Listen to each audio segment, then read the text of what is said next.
नमस्कार, मी सारिका या चॅनलवर तुमचे खूप खूप स्वागत करते। चला मग पापडी सुकटची भाजी करायला घेऊया। कढई ठेवली आहे, त्याच्यामध्ये तेल घातलं आहे आणि तेल हलकं तापल्यानंतर 4 ते 5 लसूण पाकळ्या घातल्या टेचलेल्या, तो सुद्धा ब्राऊन झाला आहे। मग त्याच्यामध्ये एक बारीक चिरलेला कांदा घातला आहे आणि कढीपत्ता पण आहे त्यासोबत। हा कांदा चांगला आता परतून घेते।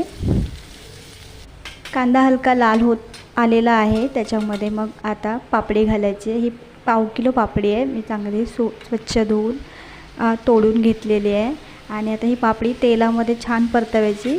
आता याच्यामध्ये एक गोष्ट विसरली मी घालायची, म्हणजेच एक पदार्थ तो आहे आलं लसूण पेस्ट। ती आता मी वरून घालते, तरीसुद्धा आपली भाजी चांगली होईल, कारण आपण आता छान आलं लसूण पेस्ट आहे ना 2 ते 3 मिनटं परतून घ्यायचे आणि मी परतून घेतलं, तुम्ही पाहिलं। मग त्याच्यामध्ये एक मोठा बारीक चिरलेला कांदा, मीठ घातलं चवीप्रमाणे, हळद घातली आणि मग त्याच्यामध्ये 2 चमचे घरातला जो मालवणी मसाला आहे तो घातला आहे आणि आता चांगलं परतवायचं आहे। हे तुम्हाला जरी व्हिडिओमध्ये कमी दिसलं असेल, पण नंतर मी 5 ते 6 मिनटं छान परतून घेतलेलं आहे। चांगलं परतून घेतल्यानंतर आणि वाफेवर ही भाजी आपल्याला शिजवायची असते।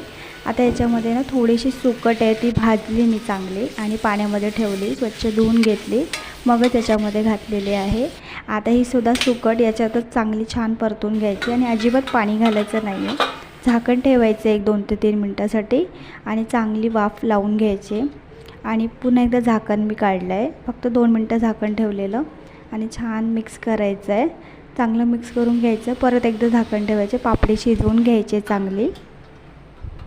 तर बघूया भाजी झाली असेल झाकण उघडून आणि हे बघा छान वाफ लागलेली आहे भाजीला। ह्याच्यामध्ये मी कोथिंबीर घालते आणि गॅस बंद केलेला आहे।